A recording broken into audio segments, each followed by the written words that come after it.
Oh.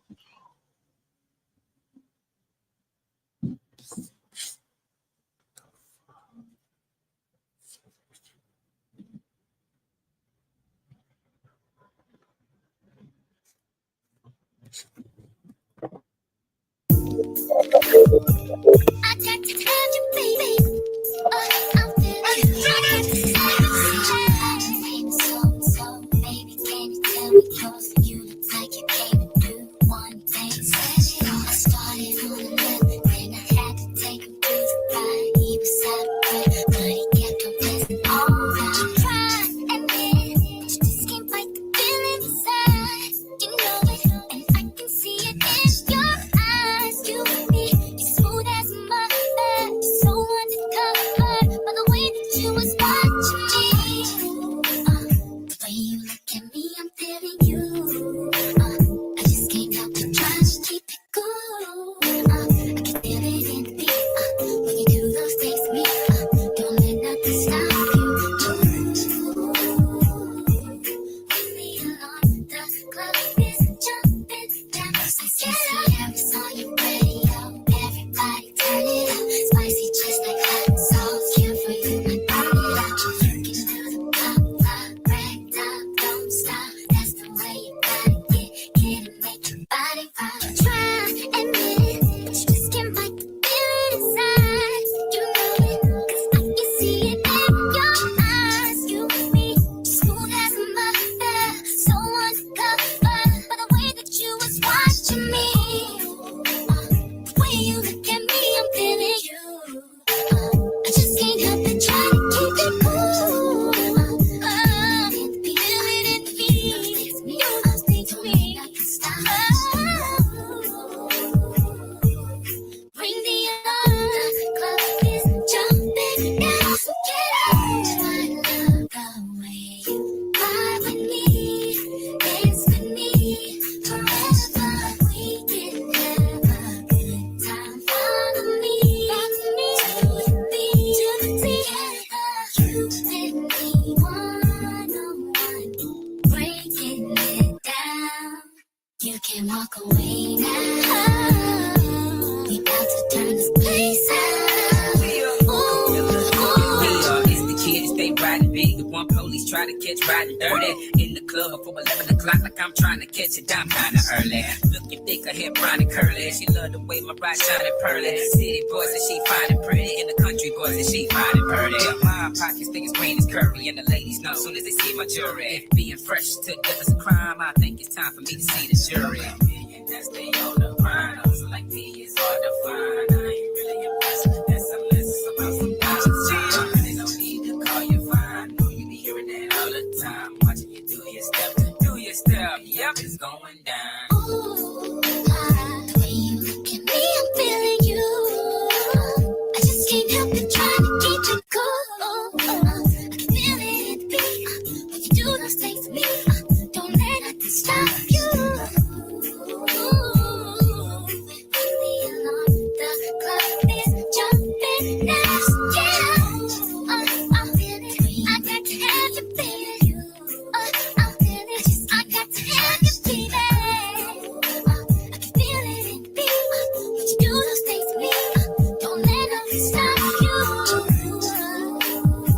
Somebody bring me along. The club is jumping now. So get up. I got to have you, baby. I'm feeling it. I got to have you, baby. I got to have you, baby. I'm feeling it. I got to have you, baby.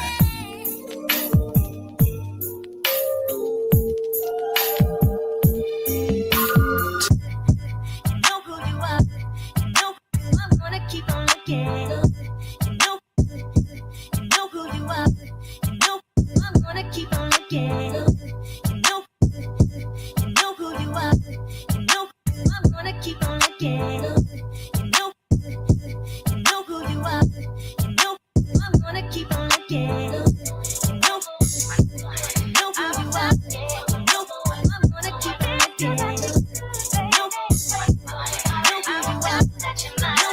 I'm gonna keep on looking.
again. You know who you are.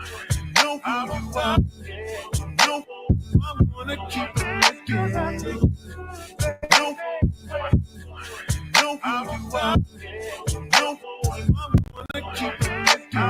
are. You know I'm gonna keep on looking. You know who you are. You know I'm gonna keep on looking. You know who you are. You know I'm gonna keep on looking.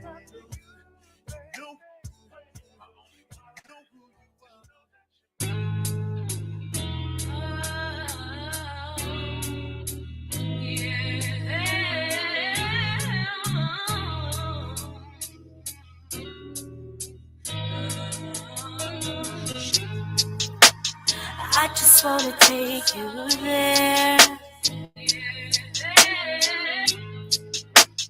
You don't gotta know where. Does he touch you here like this? Let me take the friction from your lips. And I'ma love you, girl, the way you need. Ain't no one gonna stop us. Ain't no one gonna stop us. And I'ma give you, girl, what you feel. I'm the drug in your vein. Just fight through the pain.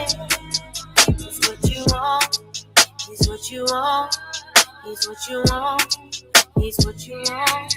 I'm what you need, what you need, what you need. I'm what you need, what you need. He's what you want. He's what you want. He's what you want. He's what you want. I'm what you need, what you need, what you need. I'm what you need. I got everything you want from me. I do everything he does times 3. And he don't gotta know. I get you on the floor, doing things you never thought you'd do. Baby, leave the cocktail shoes. Cause never when you're looking at me, I'm looking up at you. And I don't give a damn, shawty, watch me knock your boots off. And I'ma love you, girl, the way you need. Ain't no one gon' stop us. Ain't no one gon' stop us. And I'ma give you, girl, what you feel. I'm the rock in your vein. Just fight through the pain. He's what you want. He's what you want. He's what you want. He's what you want. I'm what you need. I'm what you need. He's what you want. He's what you want. He's what you want. He's what you want. I'm what you need. I'm what you need. Whoa, whoa, whoa, whoa, whoa, whoa, whoa.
just wanna see it your way.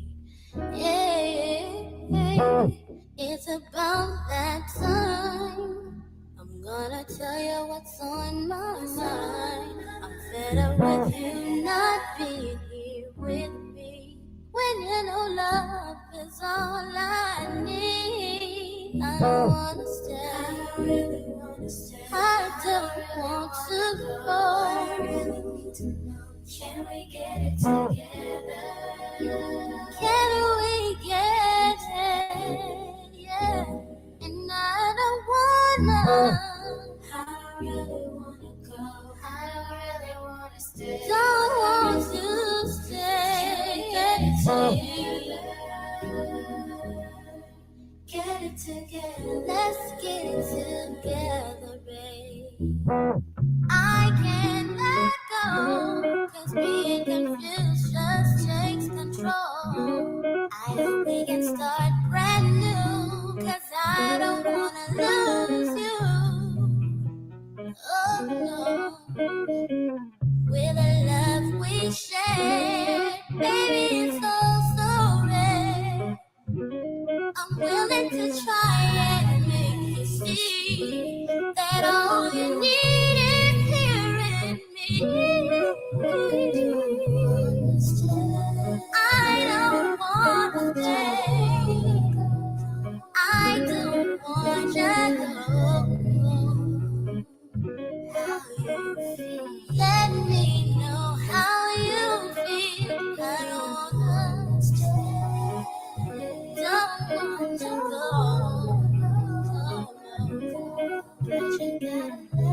You've gotta let me know just how you feel. Yeah, I don't wanna stay. No, no. I don't really wanna go.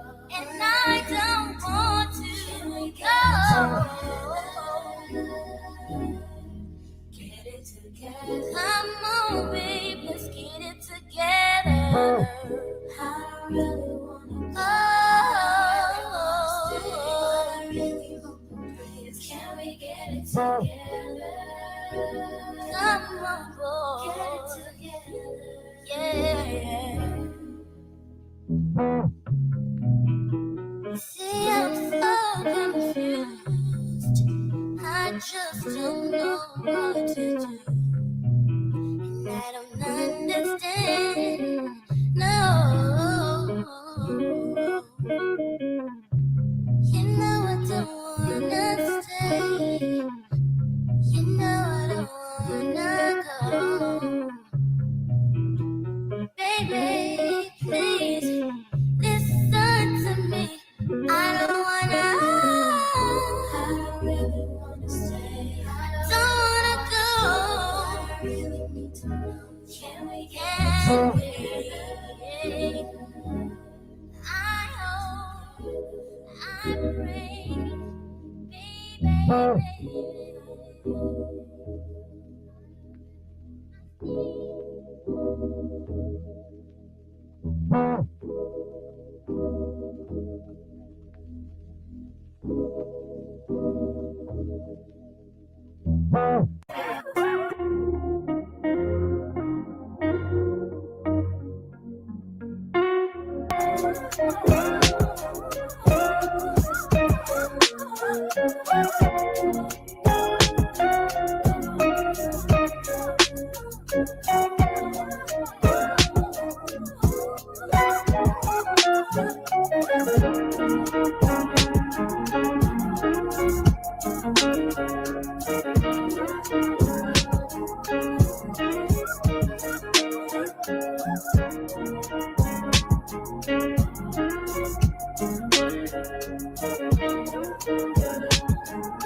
Are you gonna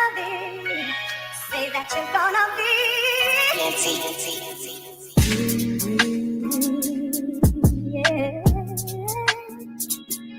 Are you gonna be in love with me? I want you and need you to be. Yeah. Are you gonna be? Are you gonna be? Are you gonna be? Are you gonna be? Are you gonna be? Are you gonna be? Well, well, well, well. Still in love, so in love, still in love. Are you gonna be? Say that you're gonna be. Still in love, so in love, still in love. Are you gonna be? Say that you're gonna be.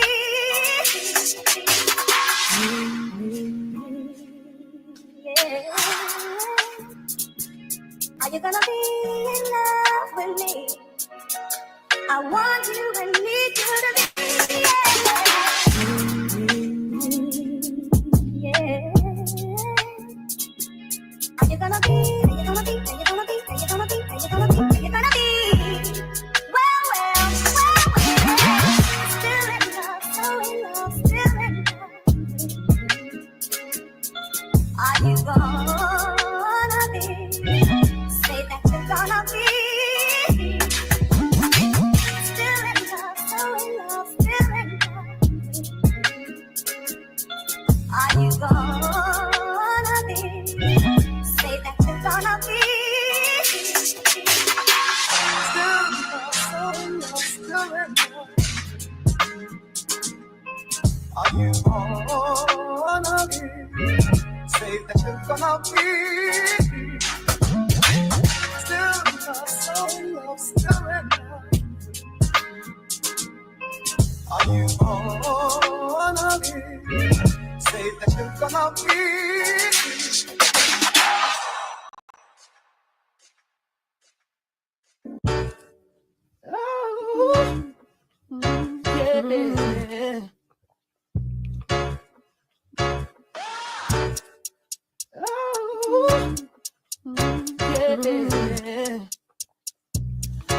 Jerome Fandle. Run fast from the day job, running fast from the way it was.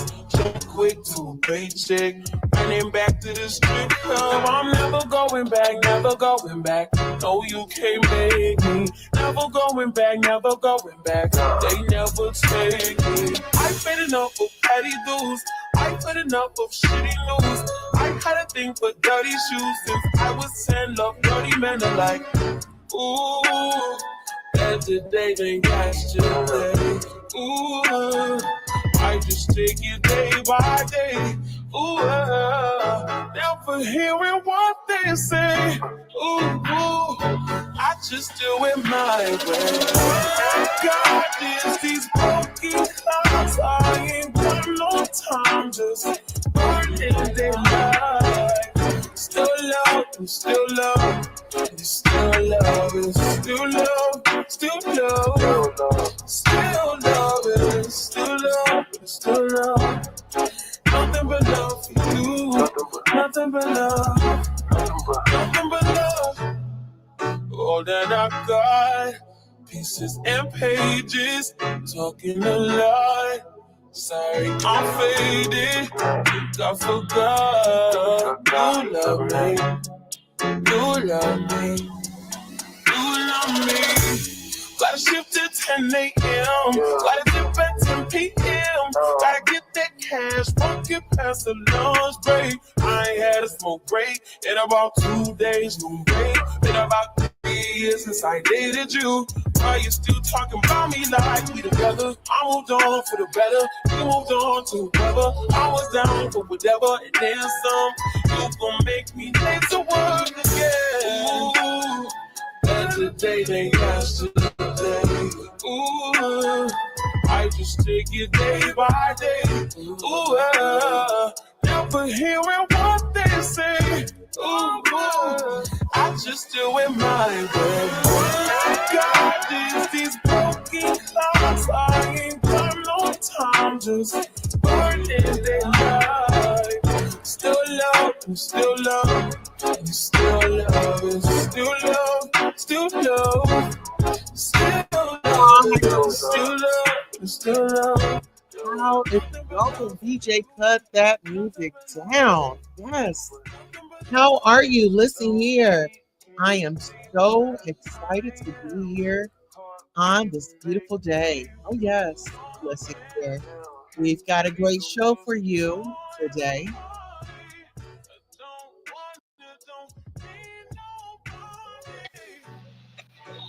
Yes, absolutely. I'm so excited that you decided to tune in tonight. While this rises, today is Sunday, November 24th. The current time is 12:17 a.m., and that's Central Time. Oh, yeah.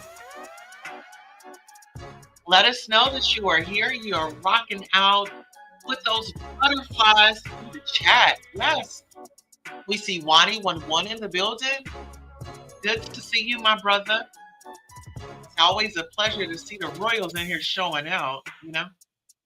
Oh, yes. It feels so good. Listen here, we are just warming up. Listen here, we want to break you right on in. If you're just now starting your shift on the third shift, listen here, we've got a great show for you tonight. We've got hot topics. Oh my goodness, who do we have in the hot topics? We have Miss Tina Knowles, Beyonce's mom. And then we have a former Mississippi probation officer child that landed herself in the big house. Okay. Oh yes. This is After Dark in Queen City. Celebrity news here in the Butterfly Lounge. All right, DJ, crank that beat up, and the show will be starting soon.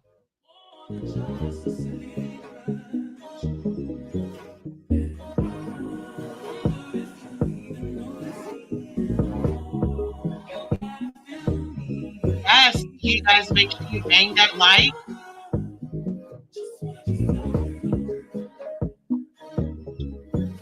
Yeah, it's the weekend. I mean, for some people, that don't go out, you got somewhere to chill.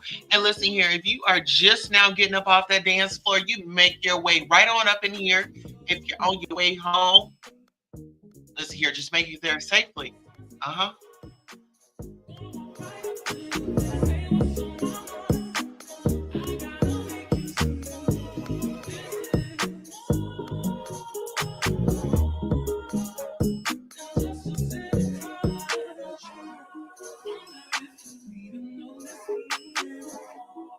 Yes.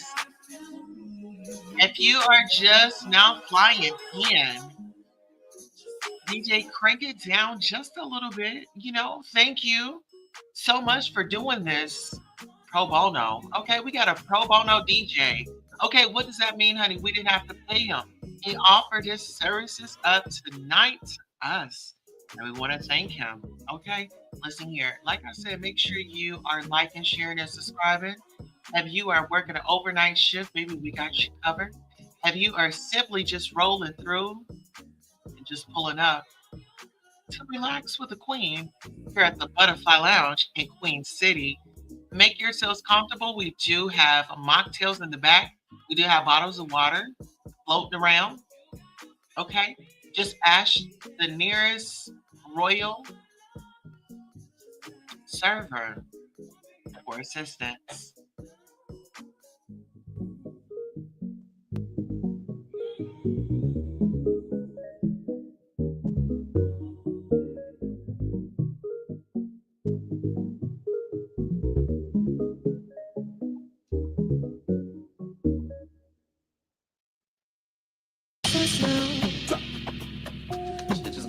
Things are getting intense now. Hey, you talking about we a lot? You speak French now.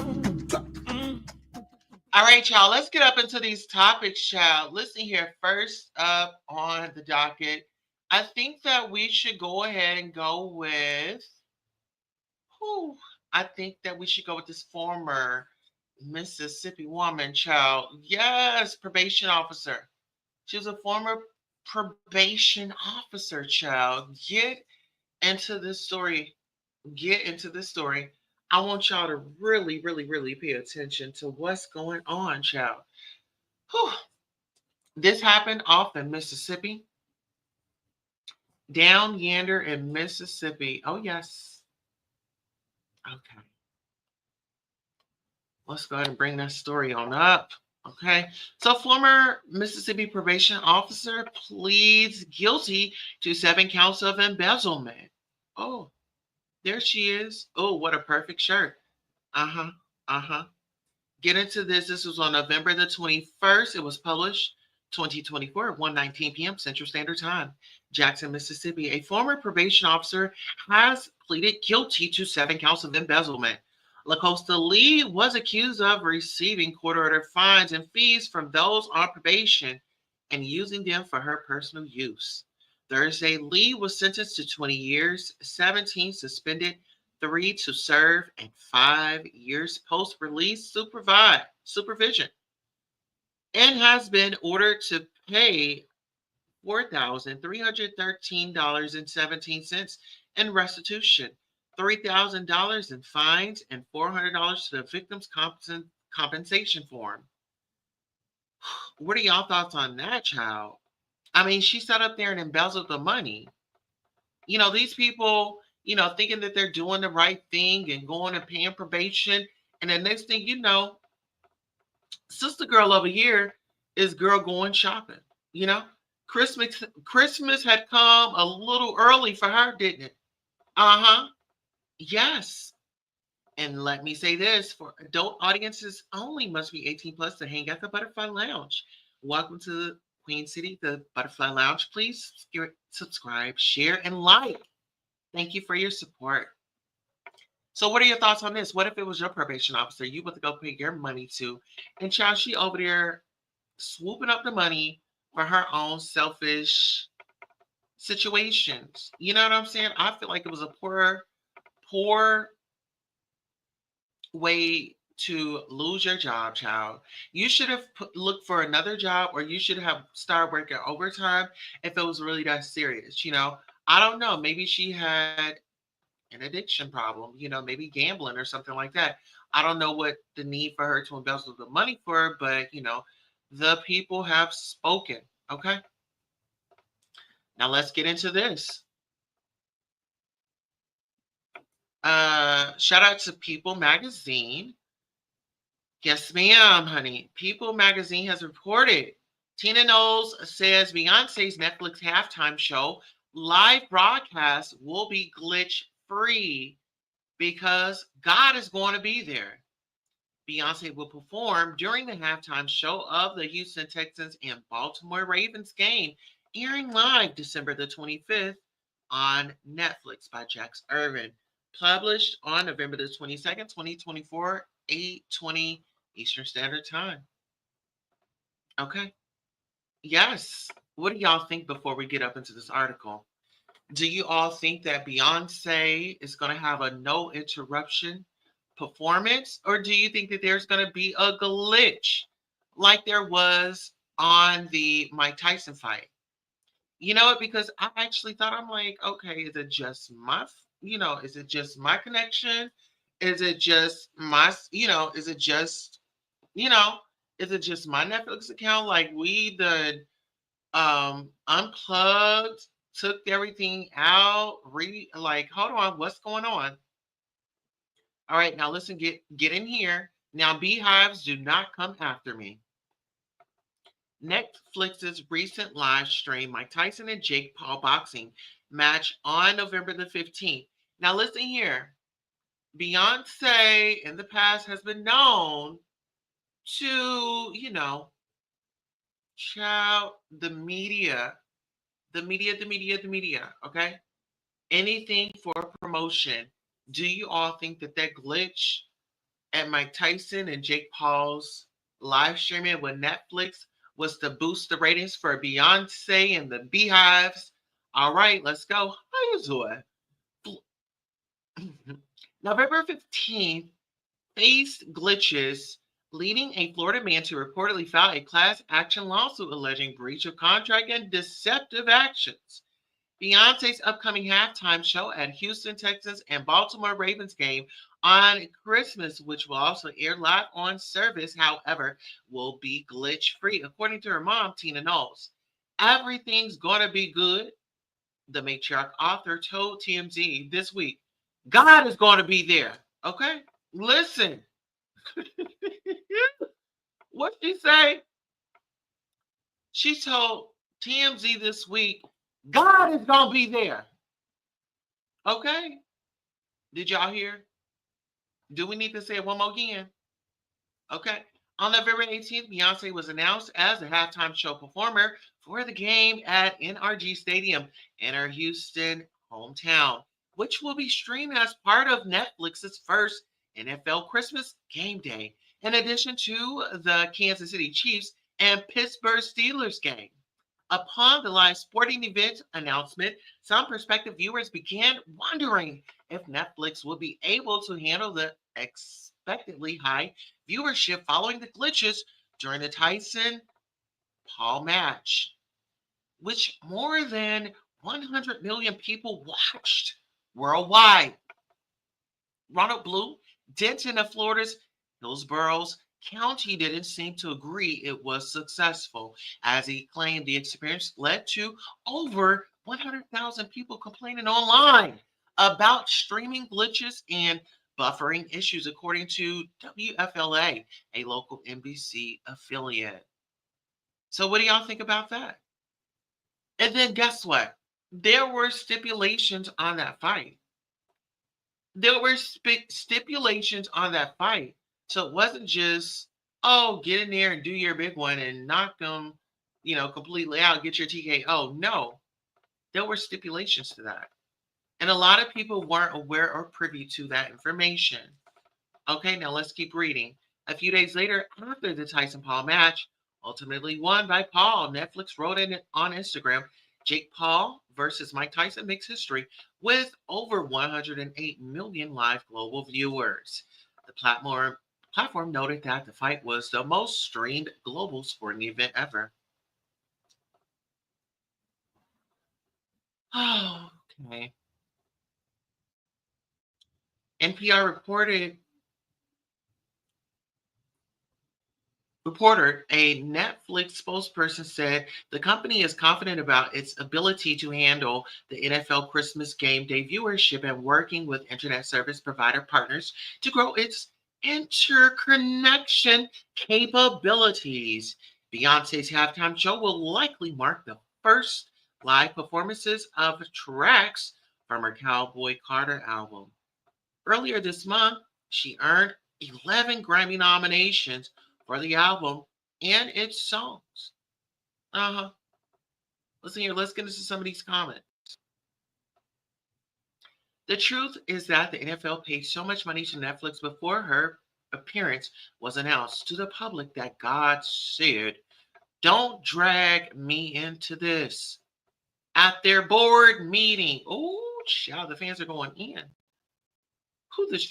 Hello, God will be there. Yeah, right. That family is so far away from God. That's been between them and God. Her husband and mom just need to stay away from anything Beyonce. They've ruining her. I've had enough of her cowgirl shit. Oh, child, listen here. The people that listen here. I didn't say this. The fans are sounding off saying this. Okay? HBIC Room Shakers in the building. Hello, how are you? Norristonia in the building. Hey, how are you? Okay. Listen here. Are you all enjoying these topics? Let me know if you are enjoying these topics. Yes. Let me know if you are enjoying the topics at hand. All right, now listen here. Trigger warning. Speaking of topics at hand. Okay. Shaking my head. Oh, shout out to the neighborhood talk. Neighbors, get into this. The racism in this country is getting out of control. According to Fox 11 LA, the Black students and teachers at Beverly Hills High School are calling out the toxic environment at the school after a group of students marched down the hallway with Trump flags and paraphernalia on Election Day. Teacher Bella Ivory claims that her and her class were frightened after a group of students decided to bombard the school's hallway on Election Day in favor of Donald Trump. And surveillance videos, as many as 20 students can be seen in their Trump gear stomping down the halls as one student paraded around with a huge Trump flag. Ivory says one of the students even tried to open the door to her classroom during the tirade, an action that scared her and her black students. It was just a mob of kids, Ivory said. So many kids outside my door. One of them had a Trump flag on a pole. Some of them had on MAGA hats. Some just had Trump apparel. They looked so frightened, she said. Of her students, I said, I'm going to open the door. And one of my students said, they look like the KKK. During a recent school board meeting, other black students spoke out about the bigotry that they've experienced at Beverly Hills High during the campaign season and how many of her fellow white students have constantly spewed racism without repercussions. From 8:30 to 2:30 all week, being in school felt like a nightmare journey, a senior at BHHS said. What the black students and Miss Bella had to deal with that week had nothing to do with politics. That week, being stormed, being called the N word, being shunned, all because you were black became the normal.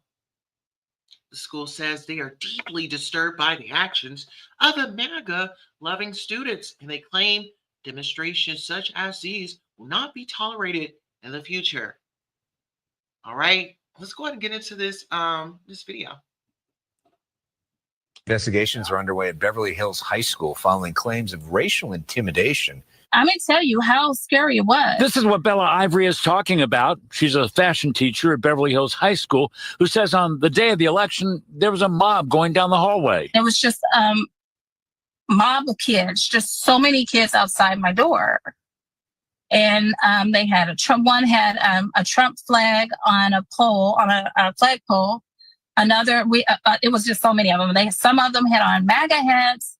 Some, had on just Trump fans apparel. She says someone tried to open her classroom door, says it upset some of her students. At this school, I've had to deal with a lot of racism. But at a recent school board meeting, students talked about how scared they were, given what happened outside Bella Ivory's classroom during election week. And it became utterly impossible to just ignore it.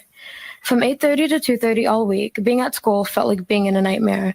What the black students and Miss Bella had to deal with that week had absolutely nothing to do with politics. That week, being stormed, being called the N-word, being shunned, all because you were black, became the normal. In recent weeks, I have seen racial slurs scrawled across the walls of our bathrooms, hateful rhetorics being spoken by fellow students in the hallways we share, and violent behavior towards Miss Bella and our club. Bella Ivory also spoke at the board meeting. They looked so frightened. Then I said, I'm not going to open the door. And then the student said, they look like KKK. The district tells Fox 11, we remain deeply committed to upholding a secure and conscientious setting where students can responsibly and considerably engage in the democratic process. Investigations are underway at Beverly Hills High School following claims of racial intimidation. All right, so listen, let's get into these comments. Someone says, y'all kids don't fight. We would have tore it up. Ooh, woo child, listen here. We don't promote that over here, okay? But I get where you're coming from. This what y'all voted in. Taught your kids it's okay to be. Miss Bella, you need to get the Dorsey High School football coach's phone number real quick because he would have pulled up with some bat and them kids would have sat the funk down, period. That's Carlissa, child. Look at her. I ain't never scared about mine, someone says, shaking my head. This is wild and it's going to get more crazy. Beverly Hills, darn, racism is taught. Now, if them black students click out on the white kids' parents finna be crying, them white tears, if black children did this, law enforcement would have been called. Bus the Crenshaw or the Westmount kids to Beverly Hills. You'll never have this problem again. Get into it. Okay. Why are these kids scared to stand up for themselves? Y'all better remember who the F y'all are. I for an eye. Take y'all kids out that school. We can really go back to segregated schools, to be honest. I trust mine to teach my child the best. The school obviously knows the kids that are doing this. Says a lot about Beverly Hills High School not doing anything about it. Ooh, child. We might have to reach out to Miss Beverly Hills High School. Okay. Yeah, we are. What are y'all thoughts on it? Child, listen here. I would have been up to that school, honey. Listen here. Oh, no, you didn't. Oh, no, you didn't, honey. We about to petition. We about to bring out the petition, honey. We are about to give out the petition, honey. Listen here. All right, listen. Speaking of Donald Trump, honey, he's in the news. Okay, some voters feel betrayed as Trump gives middle finger to campaign promises, analysts. All right, here, we're going to bring it up and make the news and make the docket. Child, we got to talk about it. Y'all sent it in, we got to talk about it. All right, let's do it. All right, let's get into it. Shout out to the Raw Story who reported on it. Okay. The letter, okay, let's see. Donald Trump promised during his presidential campaign that he had nothing to do with Project 2025 and wanted nothing to do with it. But his embrace of figures close to the conservative plan to overhaul the federal government could be upsetting some of his voters, according to a political analyst, Alex McCammond, who served as an opinion editor for the Washington Post and has previously commented on Trump's relationship to the MAGA base. Appearing on MSNBC on Saturday, the host, Alex Witt, asked Trump appointing those with close ties to Project 2025. Several of the latest picks, they have direct ties to Project 2025. In spite of Trump distancing himself, saying he didn't know what it was about during the campaign, Witt said, "I'm curious your interpretation, and could this all be theoretical, as some Republicans say? I mean, not even to be specifically applied." No, I mean, it's remarkable because I feel like at least some voters might feel betrayed by this. McCommon replied, "As you mentioned, Donald Trump straight up said on the campaign trail many times, like, I have no idea what Project 2025 is. I have nothing to do with that. That is not my campaign." So he created a healthy amount of distance between himself and his campaign between Project 2025, even though folks had known the ties that existed between the personal and policy and ideology behind the things laid out was obviously informed by Donald Trump and his Republican brand of politics. She continued, "Trump is continuing to, I think Mike and Jim and Axios put it this way, give people the middle finger and choosing folks that are controversial picks or that go directly against what he said time and again on the trial because he will do what he wants at the end of the day. And if there's something we all know well, especially after winning the presidency again and facing federal criminal charges and more allegations of assault from different women, among many other things, Trump only feels more emboldened to do what he wants to do. It's worth nothing, Russ fought, who you put on the screen, said we're living in a post-constitutional society, so that's kind of alarming. Okay, now listen here. Let's get up into this right quick. See what they're talking about.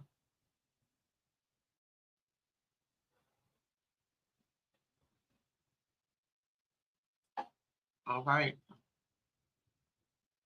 He wants spread, nothing else. Listen, I'm just going to say it again. Allegations, yes, but he was never charged for them. I think it's important that we remain clear on that. But Alexei, the transition is increasingly looking to Project 2025 to staff up the incoming administration. Several of the latest picks, they have direct ties to Project 2025, in spite of Trump distancing himself, saying he didn't know what it was about during the campaign. I'm curious your interpretation, and could this all be theoretical, as some Republicans say? I mean, not even to be specifically applied. No, I mean, it's remarkable because I feel like at least some voters might feel betrayed by this. As you mentioned, Donald Trump straight up said on the campaign trail many times, like, I have no idea what Project 2025 is. I have nothing to do with that. That is not my campaign. And so he created a healthy amount of distance between himself and his campaign and Project 2025, even though folks had known the ties that existed already between the personnel and the policy and ideology behind the things that they laid out was obviously informed by Donald Trump and his Republican brand of politics. Now he is just continuing to, I think Mike and Jim at Axios put it this way, give people the middle finger in choosing folks that are controversial picks or or that go directly against what he said time and again on the trail, because he will do what he wants at the end of the day. And if there's something we all know well, especially after winning the presidency again and facing federal criminal charges and more allegations of assault from different women, among many other things, Trump only feels more emboldened to do whatever he wants to do. And it's worth noting Russ Bott, who you put on the screen, has already said we're living in a post-constitutional society. So that's kind of alarming. Hey, you know, speaking of winning, Juanita, the transition is taking aim at the news reports pointing out Trump did not win by a landslide, as he repeatedly claims. In fact, as of today, he won the popular vote by 1.6%. Trump's incoming White House press secretary claims the media is trying to delegitimize what she calls Trump's mandate. Why make this landslide claim? Why even go there? Because it makes Trump feel better, right? Remember, this is all about his ego. And so to be able to spread misinformation and try to counteract explicit data in the vote counts, it's something that he's deploying his communications team to do, because his feelings are hurt by the fact that it was not a landslide. If anything, winning by 1.6 percentage points means that you barely were able to break through in this incredibly divided country. And he doesn't like that narrative. That's not a narrative of strength that he wants to go into, which he is going to try to leverage as he perpetuates the themes included in Project 2025. And so I think that's why they're out there trying to counteract the truth, because it's setting Donald Trump yet again for this platform where he thinks he can operate with a mandate. He thinks he can operate with impunity. He thinks he can operate with majority of support for the country, when the reality is he did not earn majority of support from this country. He did not break 50% support. That's right. Okay. Alexei and Juanita, please stay with me, because we're going to talk about a new report about Jack Smith's legal team.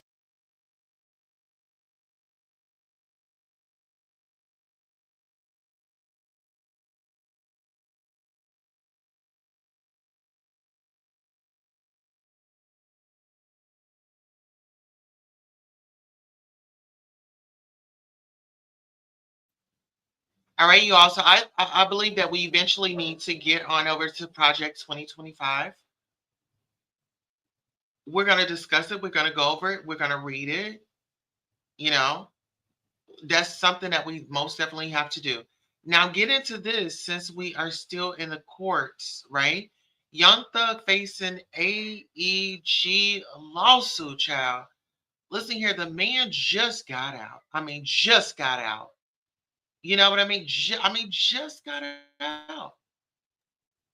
With Young Thug free from jail, AEG pushes ahead with $5 million lawsuit over failed touring deal. The civil case, which was delayed for years by Thug's criminal trial, claims the rapper owes AEG millions and must potentially fork over the rights to his music to pay down the debt. All right. Oh, so how do y'all feel about that? Thug just got out of jail. Remember the RICO trial? He was just in the news for the whole RICO trial. Let's get into that. Let's wake that up. He was just in there for the whole RICO trial. Like, he's just gotten out. Do y'all think that he should fork over the rights to his music? All right, let's get into the story. Young Thug might be home from jail, but he's still facing a multi-million-dollar legal battle with his concert giant AEG over a touring partnership gone sour. In legal filings, attorney for AEG say they're pushing ahead with a civil lawsuit first filed way back in 2020, accusing the rapper of violating a tour agreement. AEG says Thug owes more than $5 million under the deal, and that he's now obligated to hand over some of his music to pay down the debt. Woo, child. Okay. The lawsuit has been delayed by Thug's years-long criminal drama, in which Atlanta prosecutors accused him of running a violent gang. But after the superstar pleaded guilty and was released from jail last month, AG now says it wants its money. Okay. Work it. Proceedings in this action have been hampered for more than 2 years by reason of Mr. Williams' incarceration, the company's lawyers wrote in a Friday court filing. So long as Mr. Williams does not violate the terms of his probation, his criminal proceedings should no longer affect the parties' ability to complete discovery and motion practice or to bring the case to trial. AG sued Thug in December 2020, claiming he had breached a 2017 touring agreement that gave the company the exclusive right to promote his concerts. AG alleged that Thug had immediately failed to refuse and to honor right. The deal after it had been signed, including by performing shows without the promoter's involvement and pocketing their proceeds. The proceeds. Under the terms of the deal, AEG claims that Thug was paid a 5.3 million advance sum, a sum the company says was never paid back after he breached his deal. More significantly, AEG says the debt was secured with Thug's copyrights to his songs as collateral, and that AEG can now claim an interest in the revenue generated by such intellectual property. Such copyrights constituted collateral that was subjected to the security agreement. The company wrote in its 2020 complaint, AEG has the right, pursuant to agreement, to require that Thug's publishing company and Mr. Williams assemble such copyrights to turn them over to AEG. After nearly 4 years, such a case would typically have resulted in a trial or a settlement by now, but the lawsuit against Thug was put on indefinite hold in May 2022 when the rapper was arrested and charged in a sweeping racketeering indictment that claimed his YSL group was a violent gang that had wrought havoc on the Atlanta area for nearly a decade. After sitting in jail for more than 2 years during the longest running trial in Georgia history, Thug pleaded guilty last month and was sentenced to serve only probation, a stunning end to a legal saga that could have seen him face a lifetime prison sentence. For AG's attorneys, however, the end of Thug's criminal case is just the start of the rebooted civil lawsuit, and also a chance to proceed on new accusations that the rapper has attempted to hide his copyrights. In a court filing this summer, AG lawyers said they had recently learned that Thug had sold more than 400 copyright songs for more than $16 million to an unknown third party in 2021, meaning after AIG had already filed its lawsuit seeking access to some of those songs. As a result of the sale, AG said it might file an updated version of the case claiming the sale was fraudulent. Now, in Friday's new court filings, AG says that even after extensive research, it remains unclear which specific entities now own interest in such copyrights. The company says it has issued subpoenas to 15 different entities seeking more information and is still waiting to hear back. Based on the documents to be produced by those entities, AG will determine whether to proceed against some or all of the collateral in this action as against defendants to seek leave of court to include claims against new parties with regard to such collateral or to take steps outside this lawsuit with regard to such collateral, the company wrote. In technical terms, Friday's filing was an agreement between the two opposing sides to push back all deadlines in the case by 6 months. That would give Thug a necessary 3 months to become more acclimated to life outside of prison and connect with his lawyers so he can participate meaningfully in the action. It will also give AG the necessary time to determine whether and how to proceed with regard to the copyrights. Neither side immediately returned requests for comment on Wednesday. What are y'all thoughts on that? I feel like Young Thug and his affairs should have been taken care of. It's like he's asking for bail bond, he's spending money on lawyers. So they're like, okay, we're going to let him handle all his legal woes. And we're just going to, okay, now he's released. Now it's time to pay up. I can't blame him. It's something, but he had his copyrights in there. Now that's a bit risky to me.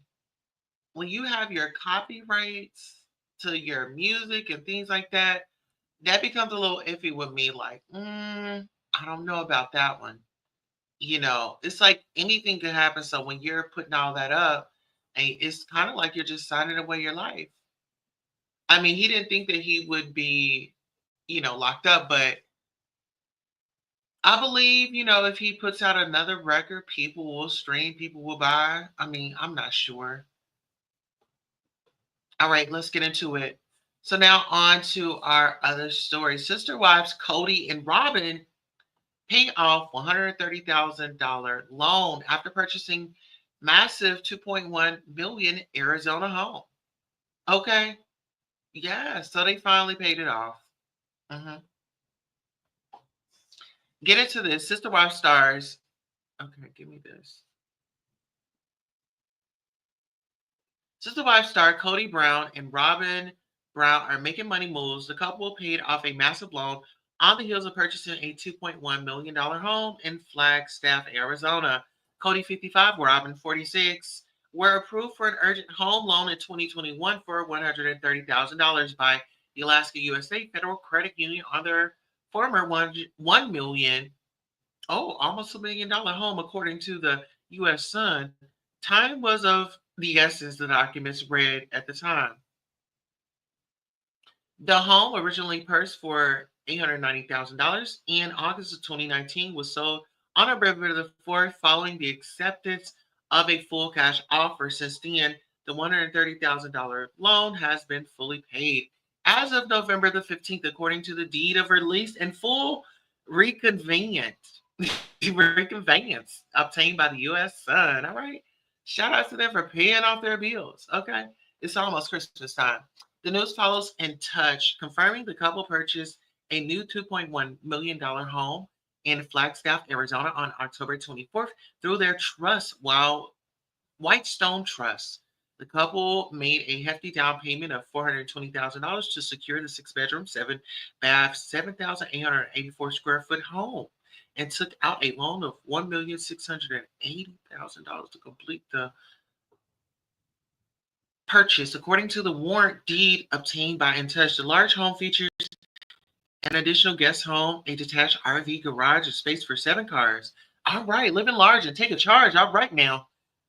InTouch exclusively reported Cody and Robin initially listed their Flagstaff, Arizona home on August the 29th, but eventually took, okay, they're not about to keep me with this. Eventually took the home off the market without selling it in early October. Although it's unclear why the pair took their home off the market, the decision was made by Cody's ex-wife, Christine Brown, child support and custody lawsuit. Ooh, child against him. On September the 16th, Christine, 52.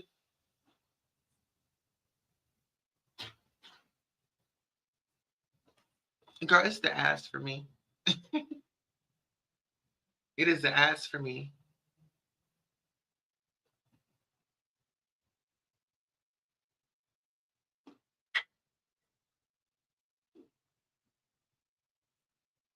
It's the ads for me. Okay, so if you wanna read more, I would say just get on over there to people, child.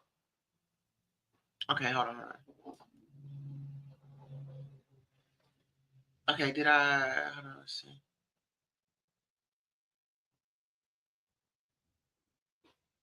Okay, so yeah, if you guys want to go over and read it on people get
Okay, are you all with me? Can you hear me?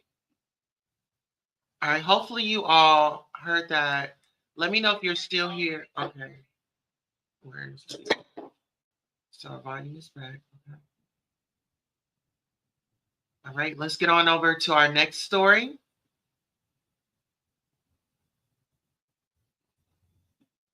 Right, something to kind of relax us a little bit.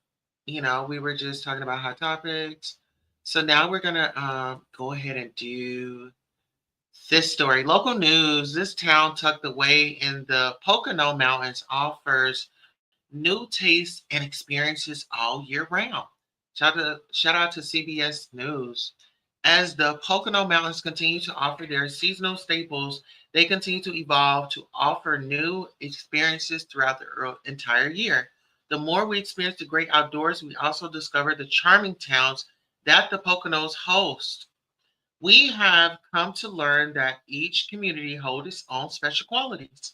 The Pocono Mountains have made your next trip an easy itinerary to explore the rich history of Homestale while introducing new tastes from electric food at native to mocha, a bean to a bar, chocolate and coffee factory. Homestale, Pennsylvania is the birthplace of the railroad. At the Sturbridge line is still up and running, offering a variety of train rides such as the brewery tour.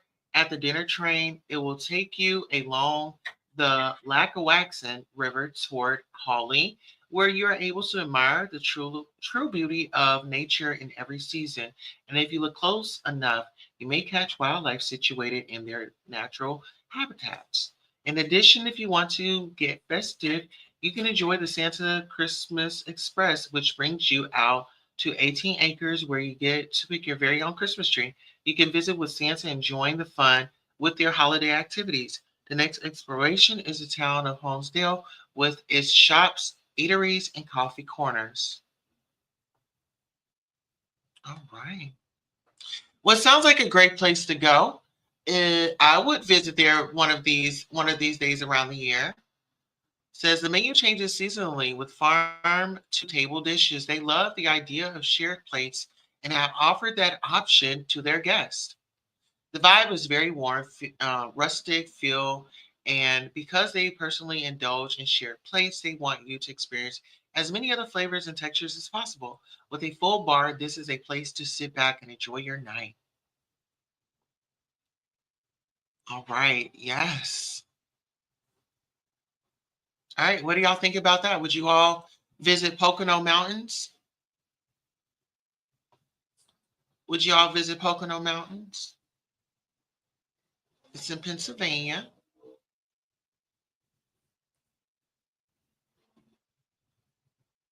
All right. So we're going to take that down. All right. All right, moving on to our next topic. You all let me know that you're liking, sharing, and subscribing to this channel. Yes, yes, yes. Okay. Listen here, I want to get into this right quick.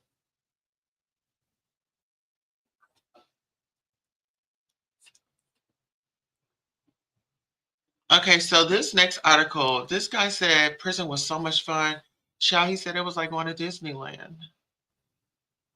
Shout out to Tasha K. This is the source. Gotta always shout out the source. I ended up doing a whole 3 years. Don't quote me on it being fun because I'm supposed to never ever say it. My mom actually told me never ever said. Now I'm saying in the interview. I enjoyed it. Like I know that it's not like normal for somebody to say they enjoy being in prison or jail, but I enjoyed it. Imagine going to like Disneyland. Like imagine like we be seeing all these men like on the streets or in the hood or like blah blah, and they're just not accessible because there's bad out here. Why guys don't want to fuck us? There's some bad out there and they like pussy, so they ain't gonna fuck us. But imagine these fine asses behind bars, never able to even smell the scent of some pussy, but all they get is your pussy. Okay, cunts. And so that's honestly what made it fun for me. Like I really I milked it for all it was worth. I was only supposed to do a year and a half. But I ended up doing a whole 3 years and I was getting down silly by the finest. Like, oh my Were you forced to be sober there too? No. I was a bad bitch in prison. Like prison was like fun. I was fucking on the hottest and the most powerful in there. So yeah, they were bringing in like weed, cell phones, all that shit. And I would get a piece because my throw game is silly. So I give a nigga this neck and he would give me his left organ. Like it was silly. So no, I never went without anything. Like I remember I had. Let's put the wine down for us. All right. Woo. Child, now let's get up into these comments. Child, listen here. Honey, he said he was having a blast over there. He was having a blast, honey. He said, baby, get up out of my way, honey. He said he wasn't ready to go home. Law, a man is sparking conversations online after claiming that prison was like a trip to Disneyland for him because all of the men inside. Someone says, yeah, we just gonna wrap 2024 up right now. So glad this not my son. He stayed longer on purpose. Wow. We can tell. That's why it's so many niggas that keep going back. Oh, shaking my head. Dear God, we need you here on earth. Send him back to Atlanta where he belongs, someone says. I believe him, someone says. Milked it for all he could. What did he do to get extra time? Child, okay. He was happy being a prison pass around. LOL, shaking my head. This is just sad. This guy has an amazing YouTube channel. Wow. Very sad. So sad. And actually saying this to a white man makes it worse. Child, listen here. I mean, he liked it. You know? He liked it. And he felt special. You know? I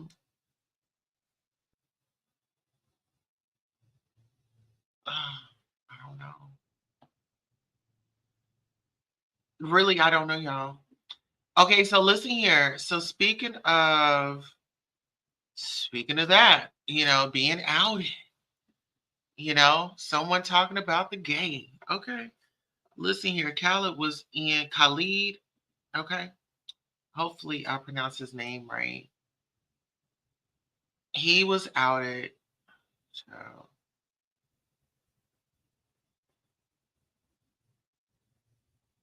So he was outed.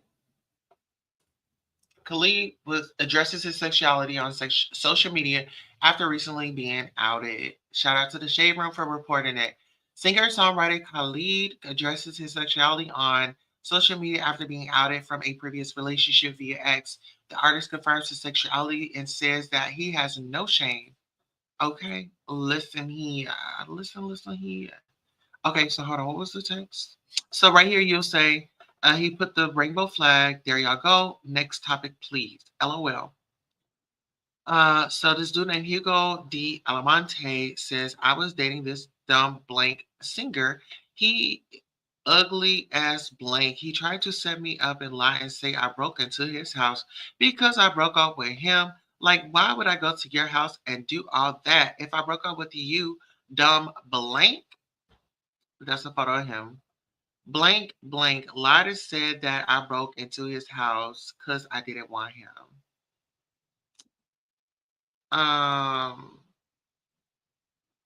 He says, I got out of it and the world still continues to turn. Let's get this straight, laughing my A off.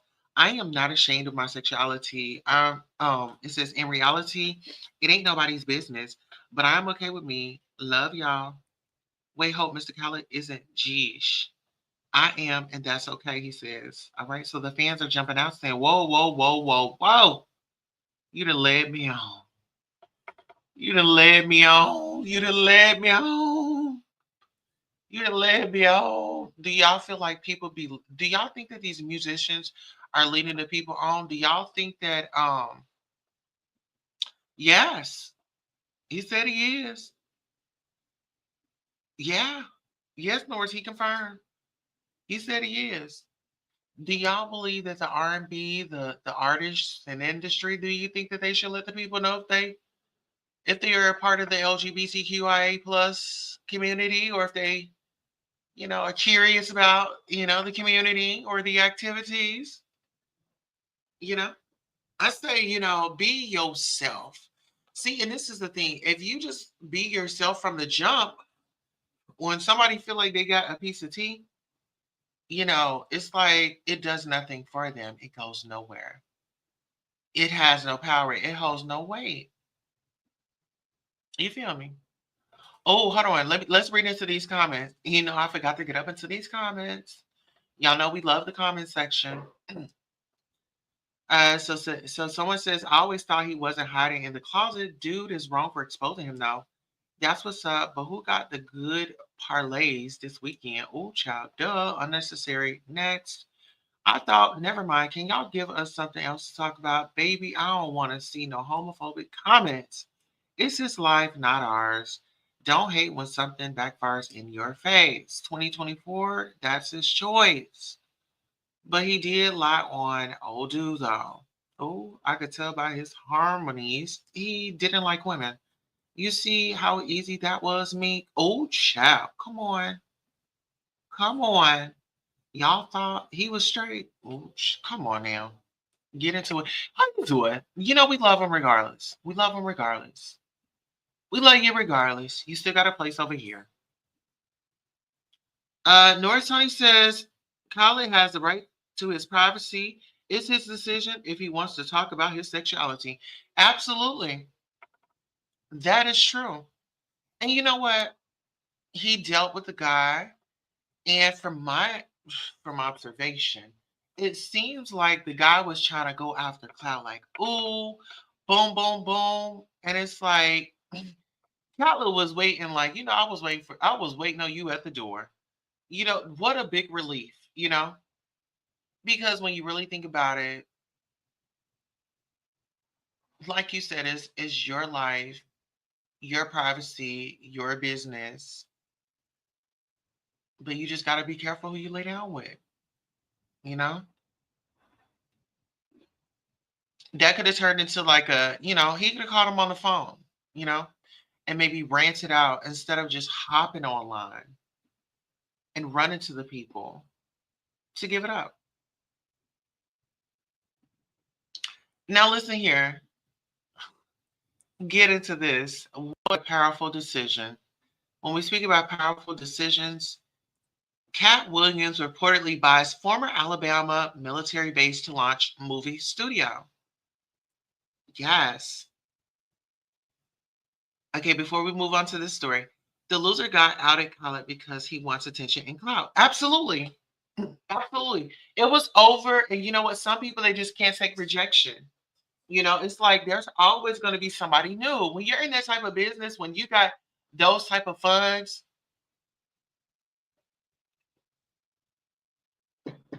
and you have residuals and things like that, yeah, life is very different. And his time was up. Somebody else wants to date him. Let somebody else date him, for heaven's sakes. What's wrong with that? What is wrong with that? you know, that is right, Norris Tony. I totally agree with you. Y'all get into this glorious purchase. Comedian Cat Williams has reportedly purchased a section of the decommissioned Fort McClellan military base in Anniston, Alabama, with plans to convert it to a sprawling movie studio. The acquisition marks a significant step towards diversifying the environment industry's footprint in the South. Known for his sharp wit and prolific career in comedy, oh my goodness, Cat Williams is venturing into new territory with this ambitious project. The base, which has been out of commission since 1999, includes over 90 acres of flat land and features 30 concrete buildings offering approximately 3 million square feet of indoor space. This expansive property, once used for military training, now stands to become a hub for film production. It's just not fair to put all that pressure on Tyler Perry, Williams remarked in a recent interview with GQ. His statement reflects a broader intention to contribute to Black-led production efforts, echoing the footsteps of industry leaders like Perry Donald Glover and 50 Cent. The property, local dubbed Starships, comprises 10 barracks with 20 rooms each and 2 large gymnasiums, presenting a unique opportunity for transformation. Connie Alexander, the designated booker at the Lux Group, representative seller, confirmed that the property was bought through an LLC, but Cat Williams had visited frequently during the negotiation phase. It's a visionary endeavor, and we're excited to see how this historic site evolves under his leadership, Alexander stated. They thought he ain't have it. Big moves, gotta protect him. Let's go. Finish off 2024 as strong as you kick this bitch out. Okay. Yes. Give it up for Cat Williams, y'all. Yes. It's hard to hate on Cat. He's been out here telling the truth, playing Santa Claus people for careers, and making moves. Absolutely. Perfect example if I do it for a cause and not of applause was a person, it would be definitely him. And he don't need you going to go brag about it. I get this. You better shut up and do what you got to do with it, because then you have people knocking at your door want some money. Who you owe. Okay, keep your mouth closed. Ain't that it? All right, North Sunny says Cat Williams broke 2024 wide open with his Shay Shay interview. Didn't he? Listen here. You know what? And people kind of like slept on him, you know, and they tried to, yeah, we all have our moments in life, and those moments, there's a message in it. So you either gonna get the message out of it, or life is gonna beat the heck out of you with it. Okay, talk about it. See, some people, they have a situation. Oh, the world fell down on me. This, that, and third. Don't worry about what all that. What is it in this message? Why did this happen? Why am I here? Forget buying myself out of it. Why am I here? Let me fix this problem so it don't have to happen again. You get what I'm saying? Getting to the root of the problem. Trusting and going through the process. Something that most people are afraid to do. You know? North Sony says, congrats, Cat. Yes, he did an amazing thing. I'm so proud of him. Yes. Keep going, Cat. We believe in you. Yes. All right, moving on to our next story. Who's next up on the docket? All right. Now get into this. Donald Trump has appointed a Black man to his cabinet. Okay? Donald Trump appoints the first Black person to his cabinet as head of housing and urban development, former NFL player and Texas state representative Scott Turner. Okay. Shout out to the Black millionaires who reported on it. U.S. President-elect, well, now is, Donald Trump said on Friday he has picked NFL veteran Scott Turner to serve as Housing and Urban Development Secretary. Let's get to know Scott Turner. Eric Scott Turner, born February 26, 1972. Oh, he's what that make him? He a Pisces, okay? Is an American businessman, motivational speaker, politician, and former professional football player who previously served as the executive director of the White House Opportunity and Revitalization Council. Turner formerly served as a Texas state representative for the 33rd District, which includes part of Collin County and all of Rockwall County. Before entering politics, Turner was an American football cornerback who played in the National Football League, NFL, for 9 seasons. He played for the Chargers, Redskins, and Broncos. All right. A lot of football players be athletic house. Oh, Igas. They are mentally trained as teens into adulthood to follow orders. Trump, her urban, and the agency named and appointed a Black person. HUD is way more than Section 8, guys. HUD is planning, zoning, down payment assistance, rent assistance, welfare, housing, land use, USDA loan, restrictions, and more. Stop complaining. We need a black man in that seat. It's safe to say HUD is a black job. Oh, yeah.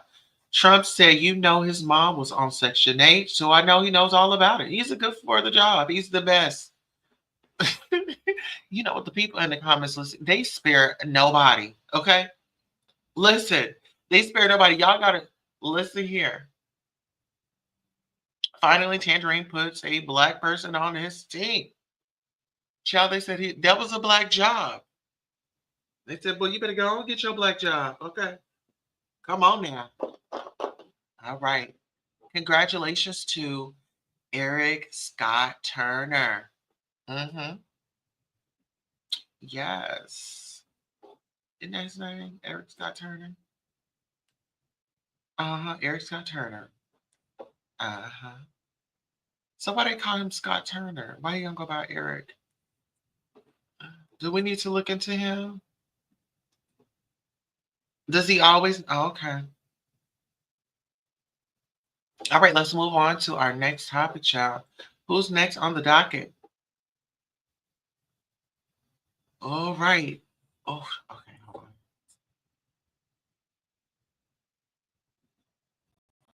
Before we get to that, let's go ahead and cover. Oh, okay. So let's get up into this. So, leave now or be deported. These are notes that people have found, child. Leave now, avoid deportations, racist flyers found across Indiana communities linked to KKK. Let me just say this for the record. I have family members that are Hispanic, Mexican, Latino, however people want to refer to them. They are people too. I love my family.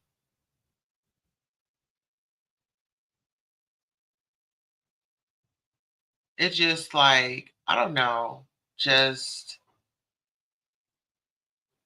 there's good people, there's bad people in all cultures and all creeds, This is just a lot. Let's get into it. Leave now, avoid deportation, racist flyers found across Indiana communities linked to KKK. Shout out to Baller Alert. Police in multiple Indiana communities are investigating the distribution of racist flyers that have alarmed residents and sparked calls for action. The flyers found in neighborhoods and mailboxes carried the chilling message, leave now, avoid deportation, and urge people to track and report immigrants. The flyers appeared in the South Bend area before being distributed in Hamilton County, including Westfield, Fishers, and Carmel. Responsibility for the flyers has been claimed by a Kentucky-based group affiliated with the Ku Klux Klan. According to the Anti-Defamation League, ADL, Jake Kurtz, a spokesperson for the ADL, warned that this type of hate propaganda is becoming increasingly common in central U.S. states. They hope to spread their twisted ideology to others who might be vulnerable to believing it or supporting their cause, Kurtz said. He added that some states, such as Illinois, have addressed similar incidents by enacting littering ordinances to penalize the distribution of such materials. Kurtz encouraged residents to report any hate-related flyers to local authorities. Eunice Trotter, director of Indiana Landmarks Black Heritage Preservation Program, believes the flyers are symptomatic of the current political climate and the lingering influence of the KKK in Indiana. To read the rest, log on to balleralert.com. All right. We are coming on the internet at 6 with some unfortunate news about hate being found in the lawns of Michiana residents. Over the weekend, many woke up to some disturbing flyers on display in their neighborhoods. The flyers made their way all across Indiana, and new this evening, we heard from the group that gave those flyers out. Some of those flyers were distributed right here in St. Joseph County, making it as far away as Hamilton County. Our Erica Jimenez is live. from Erskine Boulevard and Ekman Street, where the flyers were given out. She joins us now live with more. Erica, what'd you find out? Yeah, Lauren and Josh, before we went live, this elderly couple actually came up to me, showed me the flyer, and described how bad and weird it was for them to see that when they woke up on Sunday morning. I reached out to the email address that the flyer provided by the Trinity White Knights of the Ku Klux Klan. The group called it an informative flyer. They claim responsibility in an email today and over the weekend to our newsroom. I'll read part of that statement, but first I want to talk to you about what neighbors saw on Sunday morning. We are on the United States. Let's take you to some video.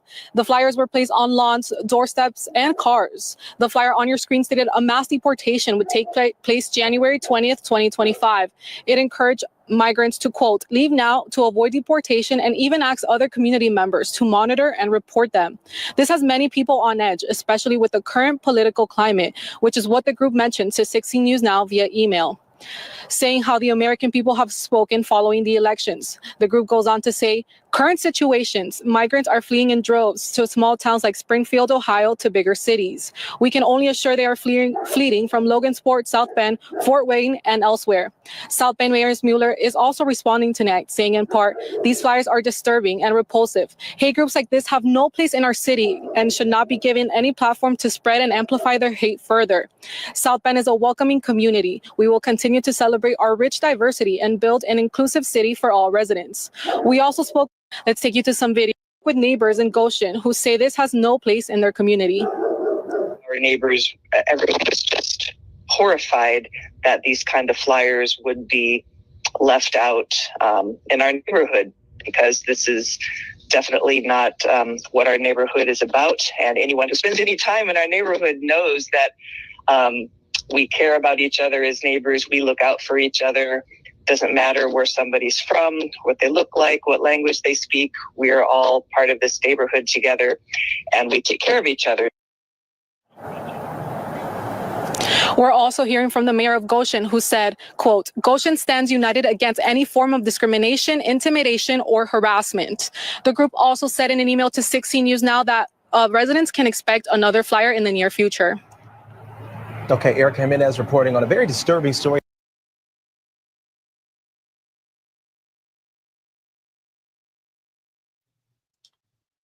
Who child, that was a lot, you all.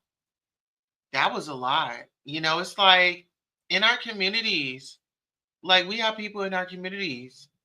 Like as long as nobody's like doing nothing out of whack, doing nothing out of control, we are okay. You know?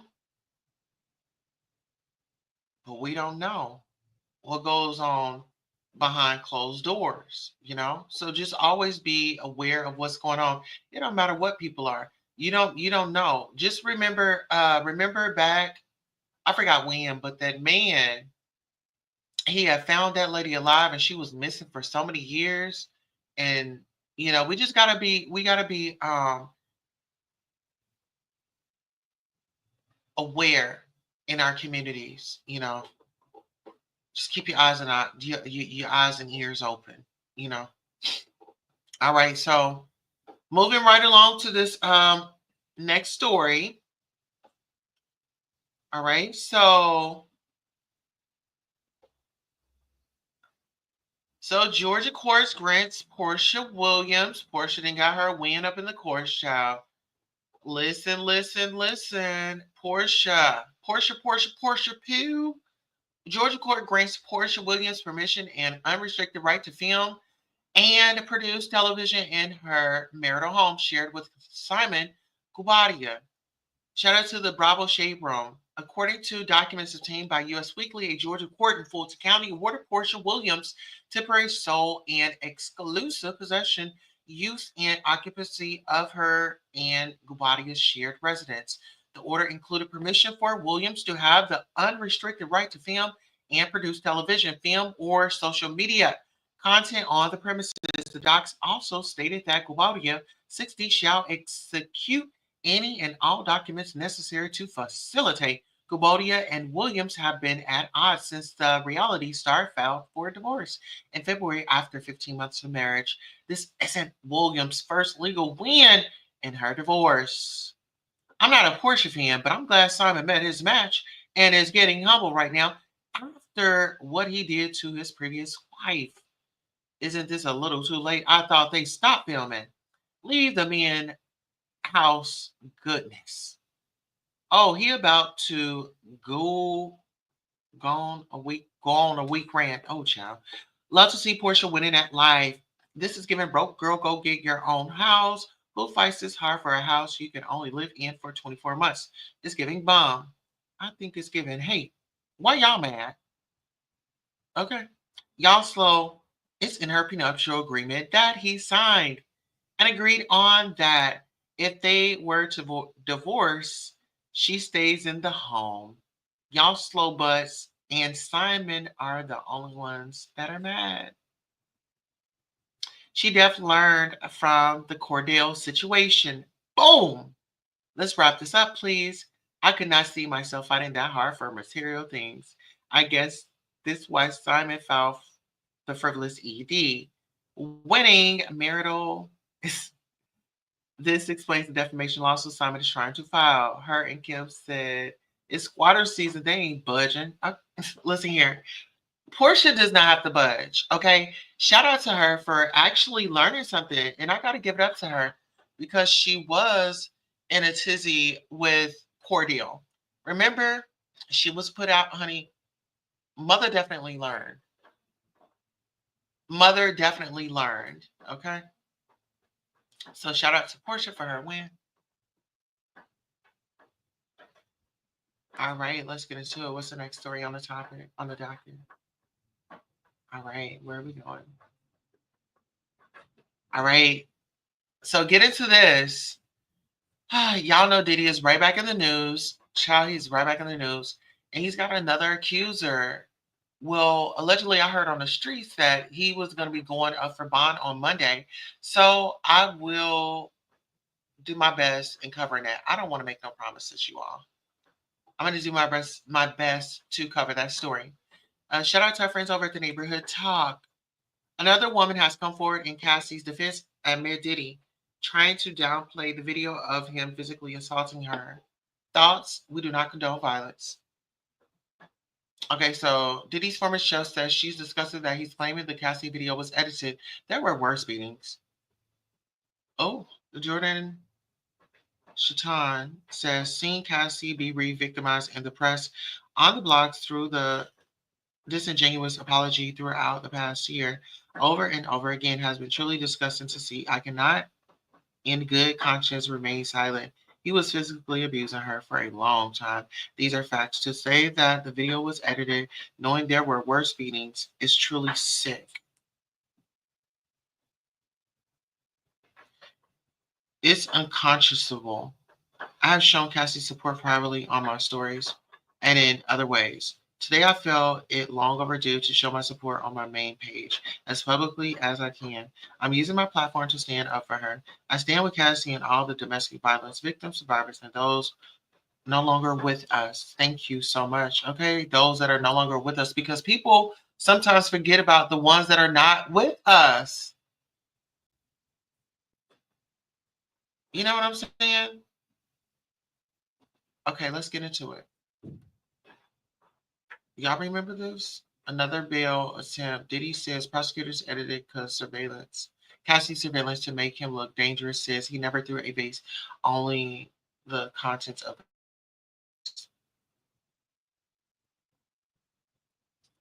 it. He was big and strong there.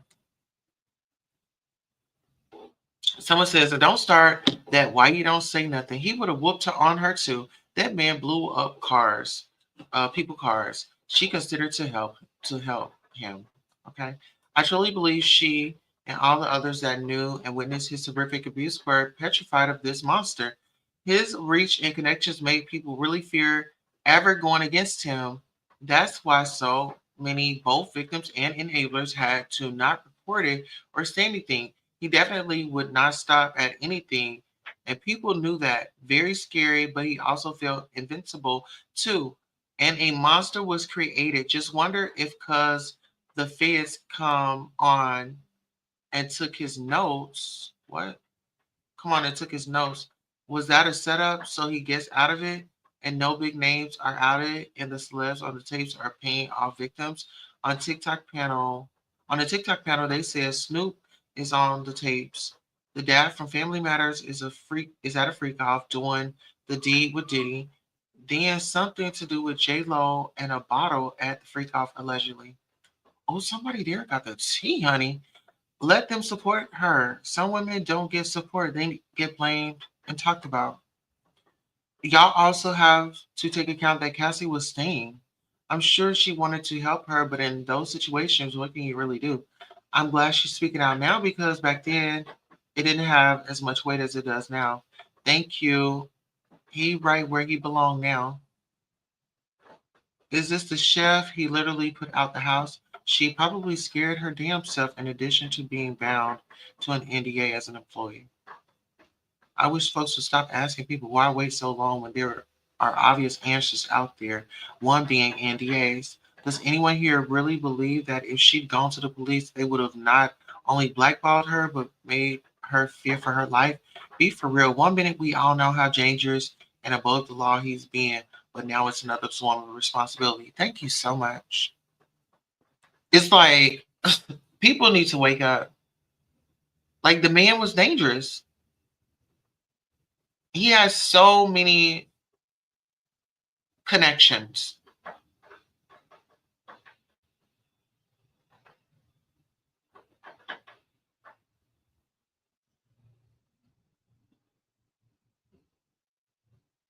All right. Here, let's get into it. All right, so what's our next story?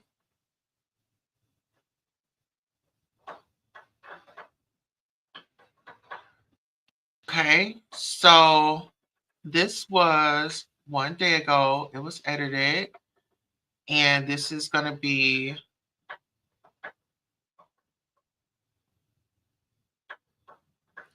Diddy's boys. Okay, well, his family, and mother included. Shout out to the Shade Room.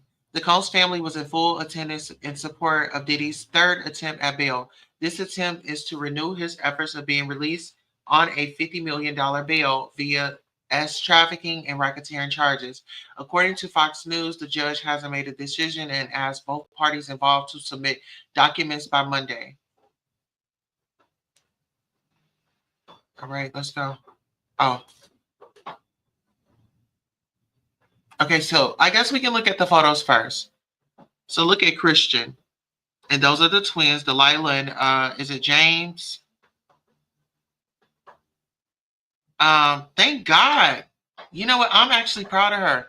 Because the last time Grandma Combs was looking like she was going out to the club. She must have saw our video. Yeah, you always want to wear something below your knees when you going up in the court, Miss Combs. You don't wear no, it looked like you had just left a party and you was arriving to court. You know? You had your shades on, so we couldn't tell if you were sober. Mm-hmm. Come on now. I mean, I don't know. But there are allegations out there. I don't know what it is. In this time and age, when you talk about things were just at your fingertips and you got money like that, baby, please, you will find a lot of yes men. You will. You will find a lot of yes men. People will turn a blind eye to certain things.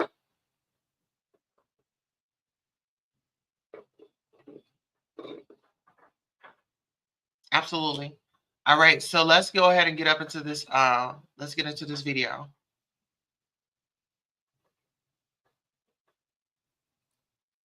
Oh, why wasn't he holding Grandma's hand? Y'all think there's a disconnect right here? Christian got Grandma's hand. He don't got Grandma's hand.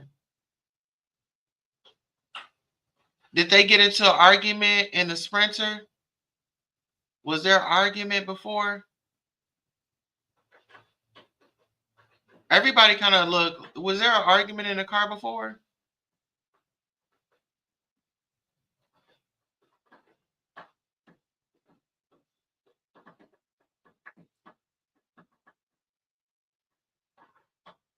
There they go. They walking in. They sashaying.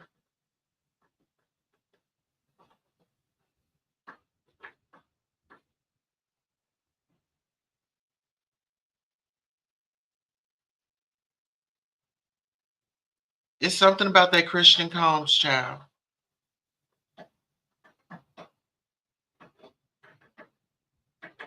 Oh. Oh, is that another? Oh, they have the U.S. Marshals out there. All right, now listen here. Let's get up into these comments. They all look stressed out. I hate that for them. Yeah, them children has. I really feel bad for the kids. I'm a mom. I'm a mom first, and I really can't even say what I want to say up on here, but I can say it on Twitch. You all make sure you are following me on Twitch.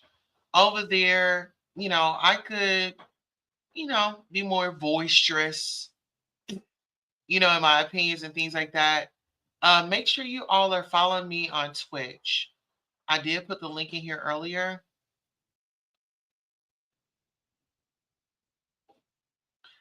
It is definitely on the community wall, so make sure you check out my community wall for my Twitch. Okay, so let's get up into these comments.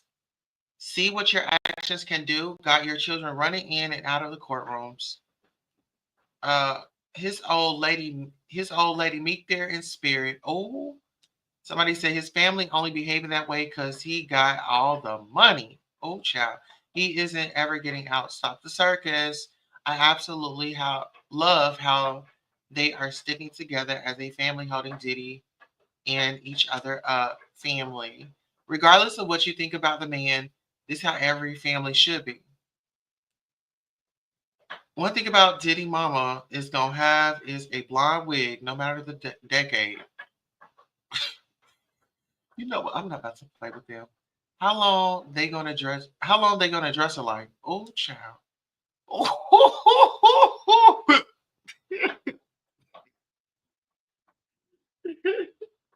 What did she say? Hold on. Somebody said, how long they gonna dress alike? There they go. Girl, it's giving Claremont twin, ain't it? Are they the new Claremont twin? Are they the new brand? Are they? What is it giving, y'all? What is it giving? We need to know. Okay, let's get up into these comments. Y'all know we like to read the comments. Someone says, he's wrong for what he did, but that's his family at the end of the day. Jeez, them boys look like they aged overnight. Yes, honey. Yeah, no more spas and going to the get the pedicures and all that. Stay in the house. The legit feels like a whole season of Power. Child, Christian Combs is falling apart right in front of our eyes. Child, that's what the people are saying. Child, that's what the people are saying. All right, let's get into it. All right, what's our next story?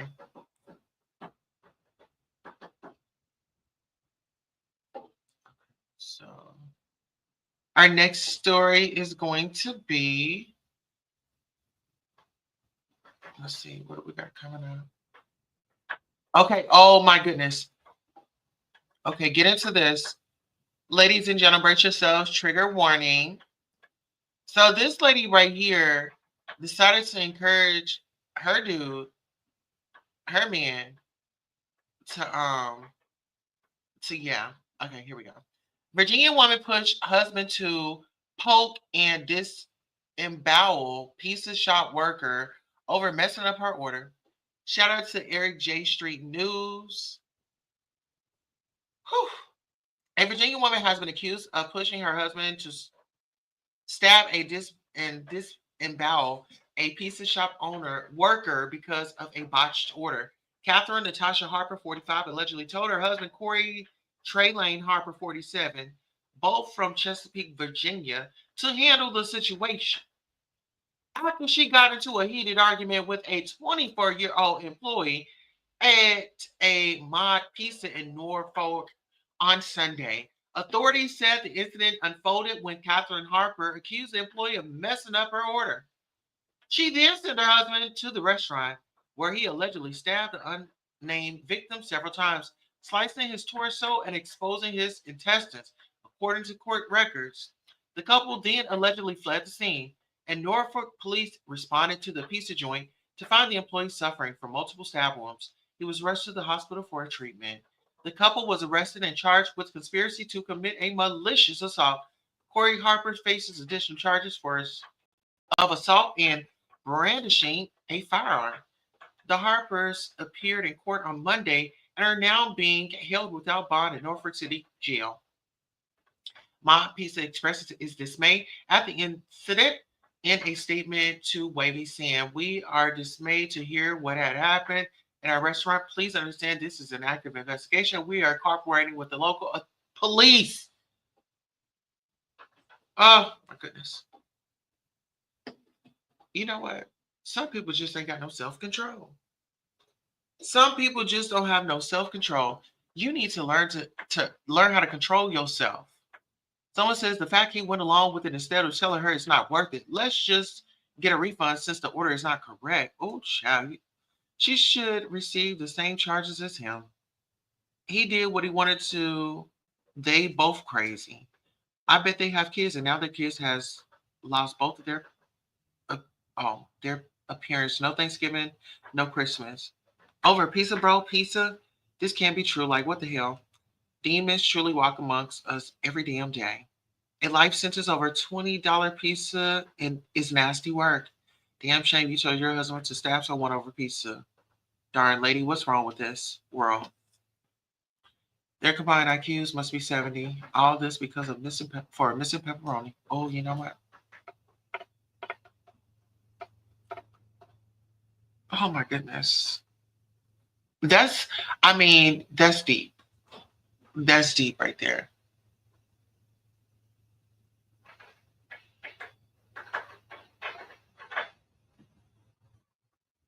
All right, now let's go ahead and get to our next story.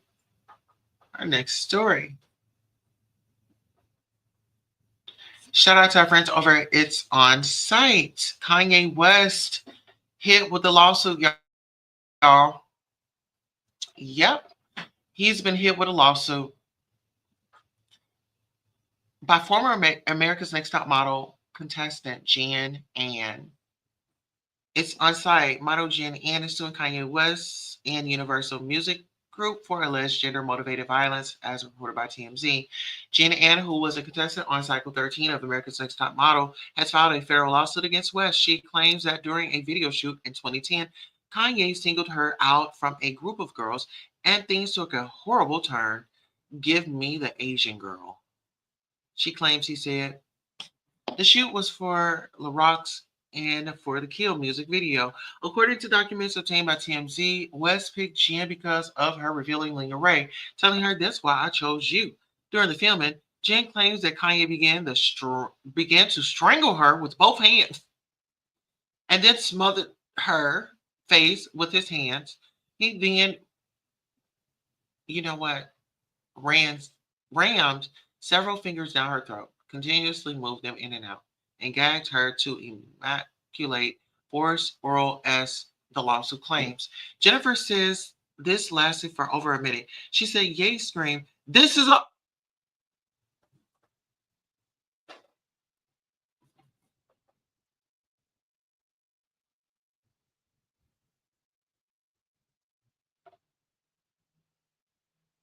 Ye said, "This is art. This is effing art. I am like Picasso." Kanye had only featured on the remix of LaRoux's song and For the Kill. Jen claims that LaRouche later told a friend she had witnessed some unsettling behavior during that shoot. The scene never made it into the final cut, as the music videos for the song available online do not include Ye or Jen in the suit. She alleges the record label and other high-profile figures in the business tried keeping the incident under wraps. They riding past the police station and go straight to the lawyer's officer, the straight to the lawyer's office to see if they can get a check. This says a lot. I'm going to reserve my opinion until there are irrefutable evidence and facts. The age of Aquarius, no. From 2010, why do you wait? Yikes, I believe her though. I don't believe it. Well, why tell a friend instead of the police strangling is attempted unalivement? Shouldn't have waited 14 years if it wasn't that serious, and it shouldn't be now. Null and void. 14 years ago, though. Fake news. I need evidence. Lock him up with Diddy. This is another setup for a downfall. I don't believe none of it. Child, the people are going in. They saying that they don't believe none of it. They feel like, oh, she's just, this is another Diddy takedown, and that she's just on here for money. hmm Well, let's get into this. Y'all ready for this next story? All right, so this next story right here, 22-year-old Canadian volleyball player arrested for smuggling over $1 million worth of cannabis. Accepted $214.48 for payment.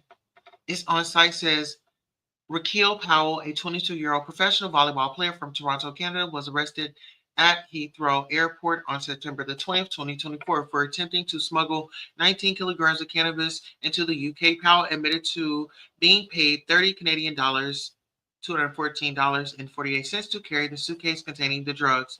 She was sentenced to 15 months in prison of her involvement in the smuggling operation. Accepting that funky $300 should be a crime in itself, girl.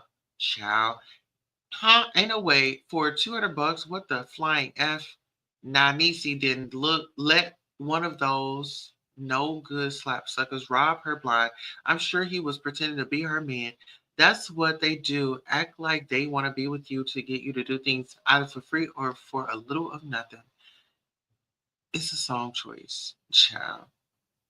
They said $40. $40. Go straight to jail and don't collect 300 Monopoly.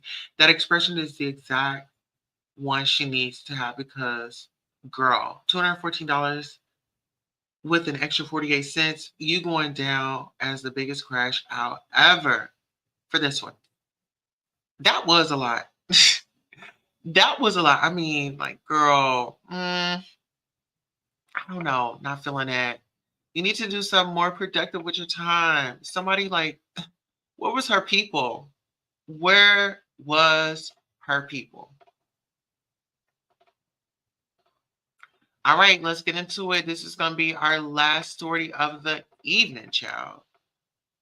All right, so this is one that people have been talking about. Shout out to our friends over at the Jasmine brand. Diddy is not playing with his ex-artist. He has sent a cease and desist letter over a new documentary about his one-time protege, Shine. A source said that Diddy is not trying to block the film's release, but was looking to ensure that the facts were straight after Shine alleged that he took the fall for Diddy over an infamous case 25 years ago. Born Jamal Barrow, Shine was infamously at a Manhattan nightclub in 1999 with his pal and boss, Diddy, and the Bad Boy Records founders, then gal pal Jennifer Lopez. An altercation broke out between Combs and another man when pals were drawn. Shots were fired, and 3 bystanders. Combs went on trial in 2001, but only Shine was convicted of assault and reckless endangerment. Shine, who is now a politician and believes, served 8 years in jail. Diddy, go to hell, sir, someone says. Not Shine looking like Obama's little brother. If Kathy was able to tell her story, so should he. Sir, now cut the crap. You shouldn't even be worried about that right now. I believe Shine I always have, period. Move on.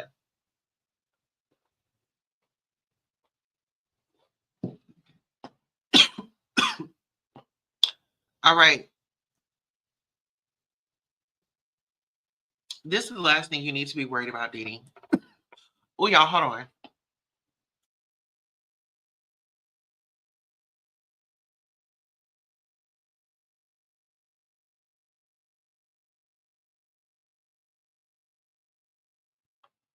All right.